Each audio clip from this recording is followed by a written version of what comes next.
Okey. Assalamualaikum. Selamat pagi semua anak-anak murid cikgu. Okey, so hari ni cikgu nak bincang dengan anda semua tentang topik seterusnya, okey, iaitu kita nak bercakap hari ni tentang pencemaran udara.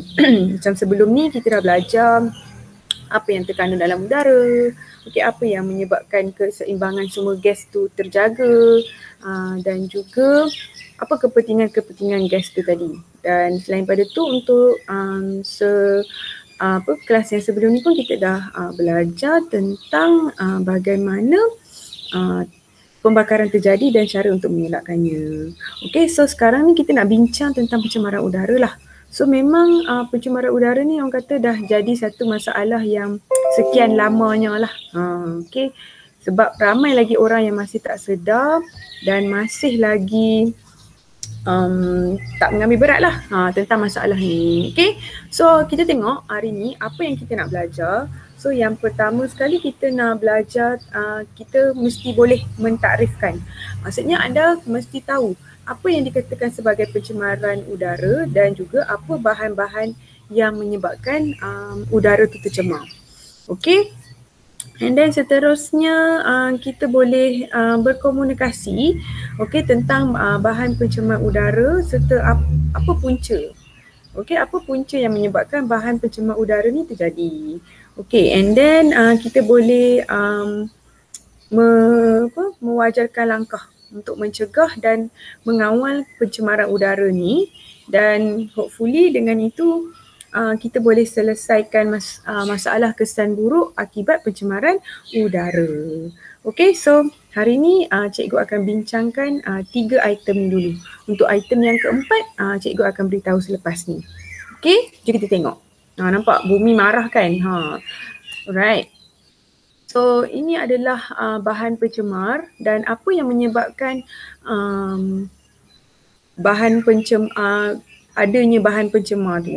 Okay, so yang pertama sekali bahan pencemar jenis asap,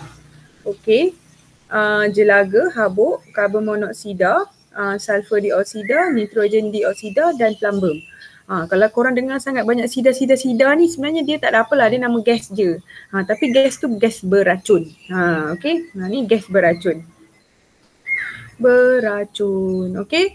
So puncanya daripada mana? Exhaust kenderaan kita, dan juga sekiranya kita duduk berdekatan dengan kilang, so memang akan ada banyak asap jelaga, habuk dan juga gas-gas beracun tadi.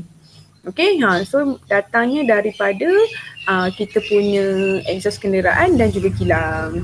Okay, so yang kedua daripada bahan radioaktif. Okay, ni di negara kita saya ingat tak ada lah. Okay, yang item nombor 2 ni, yang jenis bahan radioaktif ni tak ada. Sebab dia berpunca daripada loji kuasa nuklear. Okay, so negara mana yang ada nuklear ni, contohnya macam Rusia, Korea Utara, mereka ada nuklear. So mereka boleh memanfaatkan nuklear ni sebagai kita punya orang kata sumber kuasa lah. Macam kat Malaysia ni kita lebih banyak guna hidroelektrik untuk menjanakan kuasa kan, untuk mendapatkan elektrik khususnya. Tapi kalau macam negara-negara tadi tu, mereka banyak menggunakan nuklear tadi ni. Nuklear ni macam mana kita nak hasilkan nuklear, dia berasal daripada bahan radioaktif. Bahan radioaktif ni boleh dijumpai dalam kita punya tanah lah. Bukan semua tempat ada. Okay. Alright, so seterusnya yang ketiga, kita tengok kat sini bahagian tengah. Iaitu habuk jelaga. Jelaga ni macam warna hitam. Yang warna gelap-gelap tu kan. Ini kita ada asap dan juga zarah logam. So basically berpunca daripada pembakaran terbuka.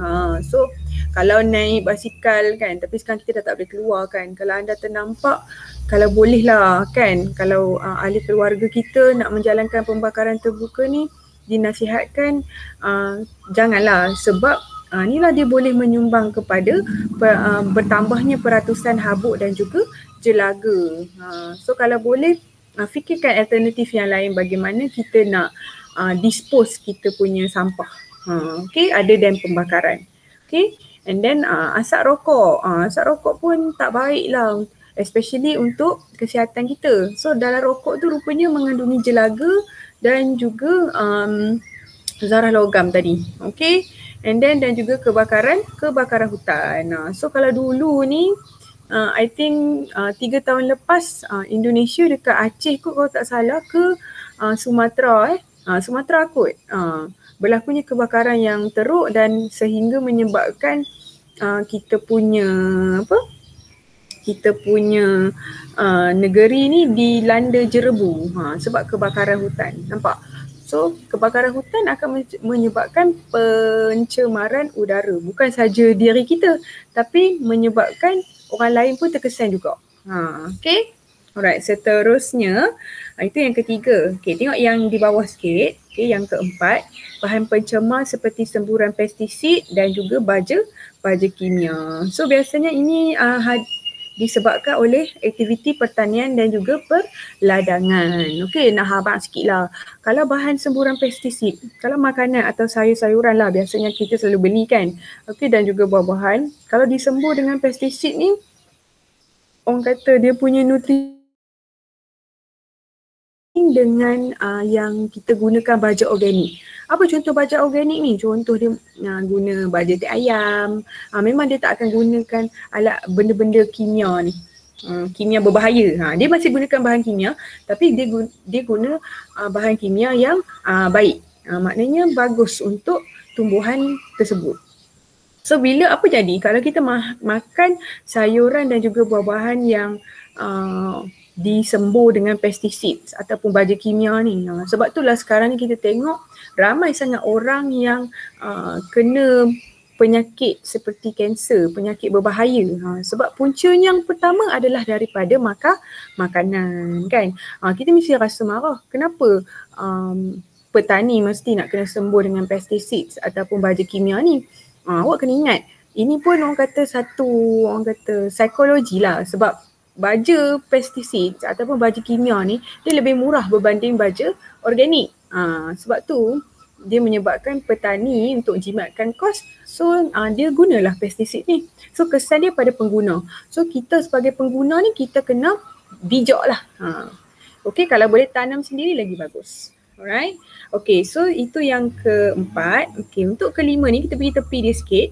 Okay, bahan pencemar seperti habuk dan juga debu. Okay, datangnya daripada tapak pembinaan, kilang asbestos. Asbestos ni sejenis bahan lah. Biasanya kalau macam dekat rumah ni kita jadikan dia macam apa penutup atap ke atau orang kata penghadang lah. Penghadang, okay. And then kalau kamu tinggal berdekatan dengan kuari batu kapur pun kamu akan dicemari dengan habuk dan juga debu. So nanti selalulah kerap-keraplah kena sesama lah. Kalau yang ada asma tu akan jadi lelah lah, selalu mendapat serangan asma tu. Sebab apa? Tinggal berdekatan dengan tapak pembinaan, kilang asbestos dan juga kuari batu kapur. Okey, itu yang kelima.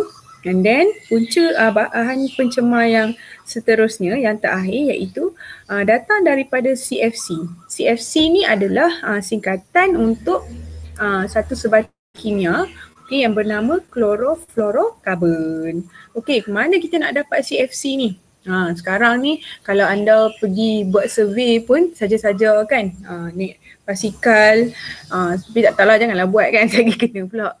Okey, anda boleh nampak di sekeliling ni ramai orang menggunakan yang pertama sekali alat pendingin udara, aircon.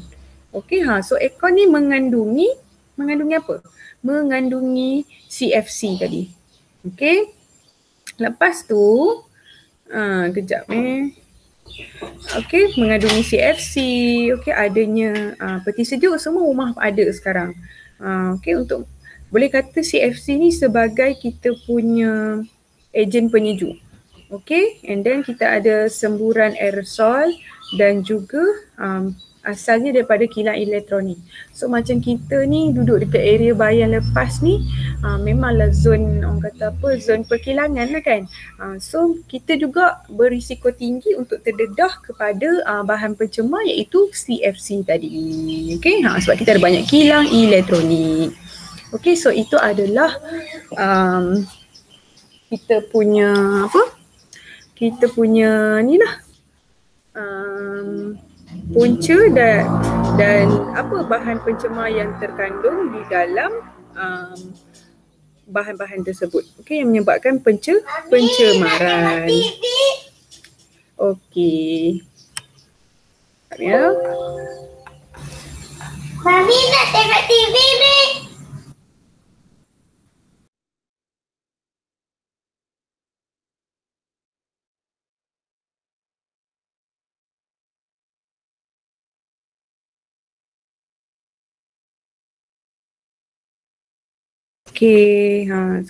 Okey, seterusnya kita nak berbincang tentang apa kesan kepada kesihatan kita sekiranya kita biarkan pencemaran udara ni berleluasa. Okey, jom kita tengok.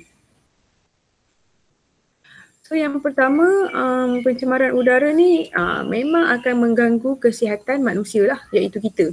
Okey, so kalau kita tak memainkan peranan untuk mengurangkan pencemaran udara ni, okey, so yang akan terjejas adalah manusia lah. Okey, so yang pertama sekali akan menyebabkan masalah kesesakan nafas tadi.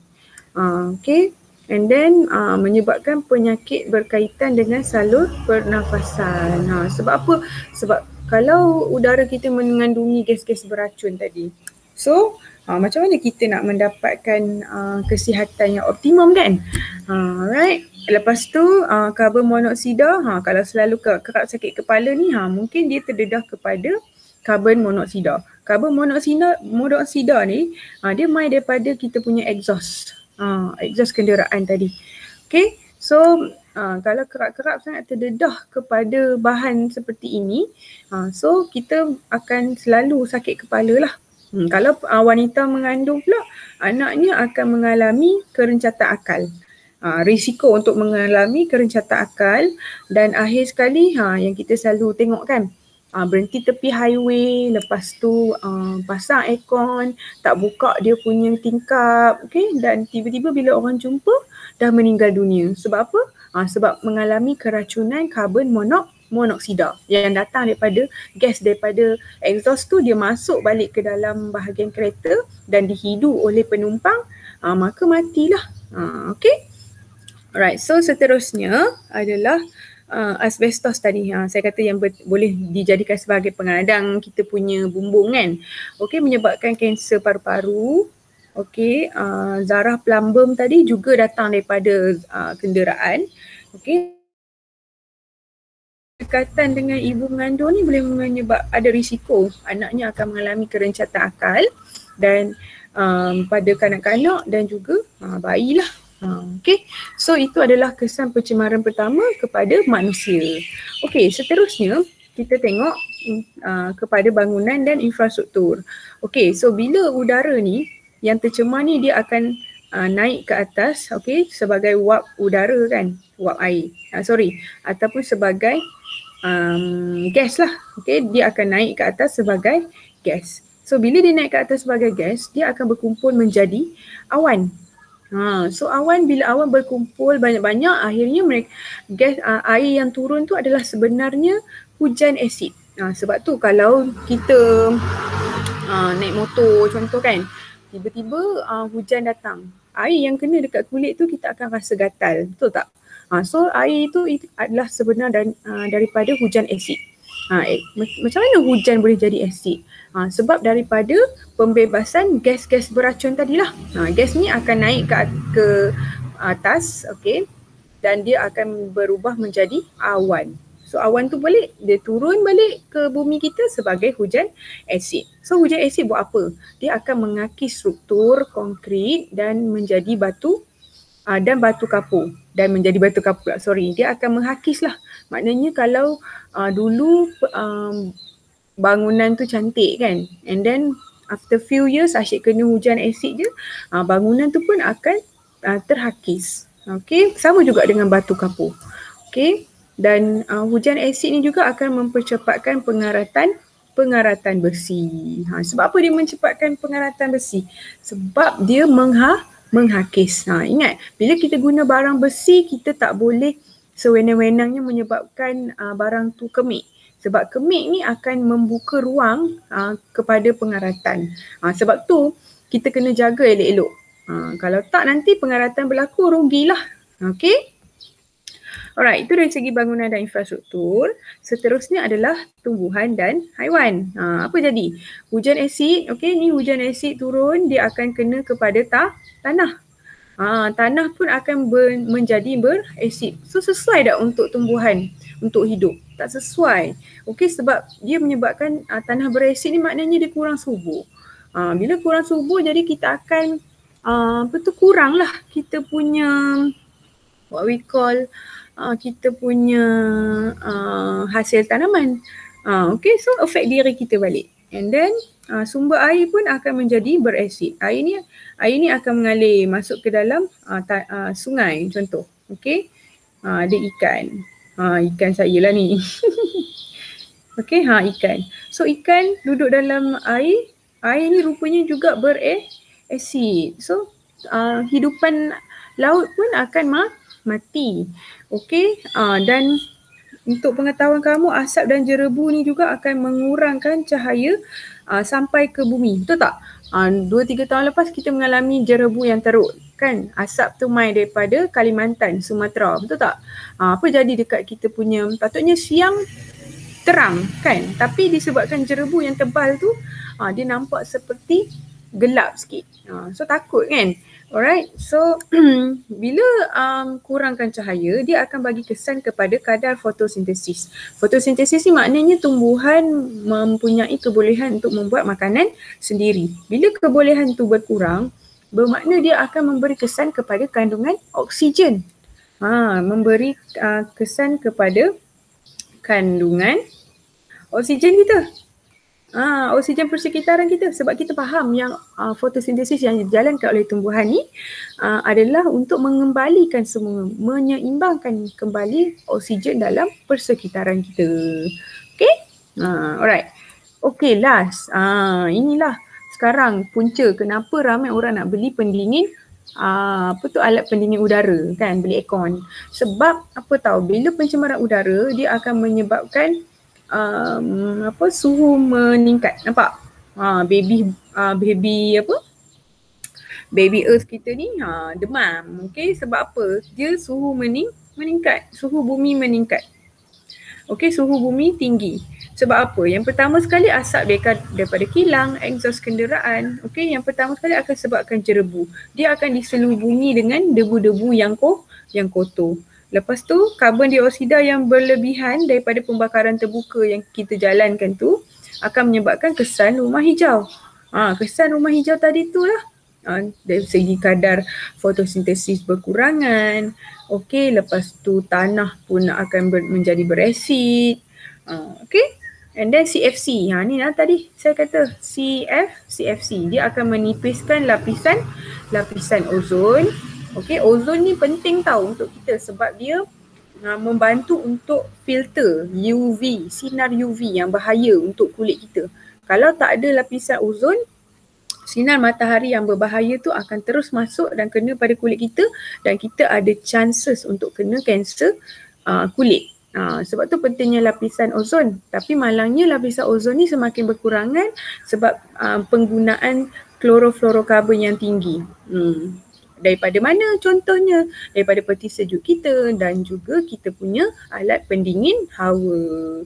Okey, so ini gas yang beracun tadilah saya kata dia akan menyebabkan hujan asid. Hujan asid ni sebab tu ada kadang-kala hujan kalau dia turun sekejap bukan menyejukkan, betul tak? Dia akan meninggikan lagi suhu. Sebab apa? Hujan yang turun tu sebenarnya adalah hujan asid. Okey. Alright, speaking about that, mesti ada langkah pencegahan. Bukanlah manusia ni tak buat langsung, betul tak? Cuma ada lebih ramai manusia yang tidak, orang kata apa, ambil peduli tentang pencemaran udara. Mereka anggap alah lantaklah kita okey je kan. Orang lain buat apa kita nak peduli, betul tak? Okay, so tak boleh. Jom kita tengok apa langkah pencegahan yang kita boleh buat. So yang pertama melalui undang-undang. So kita denda lah, kita kenakan denda siapa yang merokok di kawasan terbuka. Okey, sebab tu kalau pergi dalam ferry lah, dulu ada ferry kan, kita naik ferry, mereka akan sediakan kawasan bertutup. Siapa yang nak merokok, silalah duduk kat situ. Okay, and then kita denda juga kepada individu yang buat pembakaran terbuka. Dan kita semuanya denda lah. Kalau melalui undang-undang ni kita boleh kata melalui denda.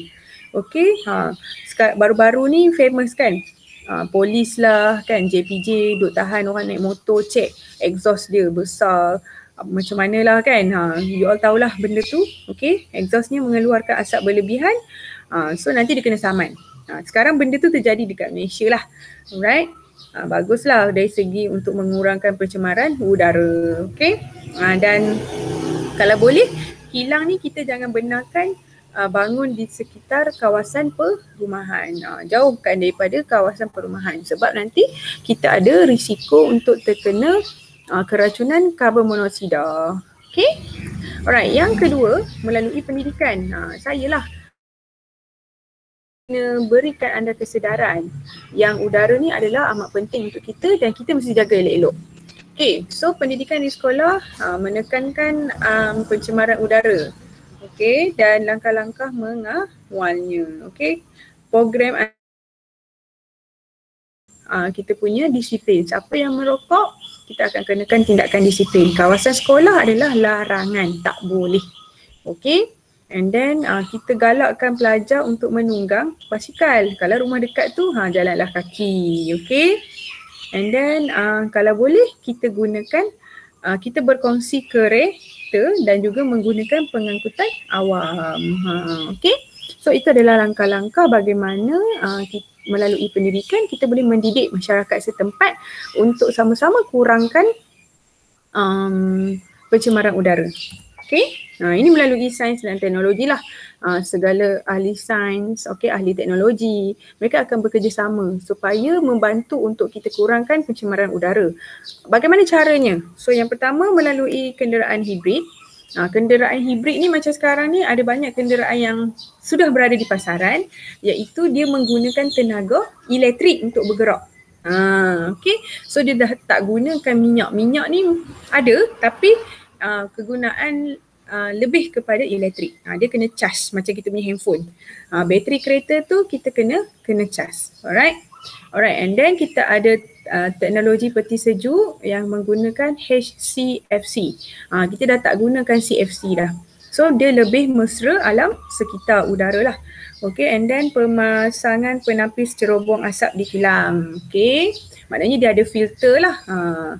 So gas-gas yang beracun tu tak sewenang-wenangnya boleh dikeluarkan dalam kita punya persekitaran. Okay, sebab dipasang filter.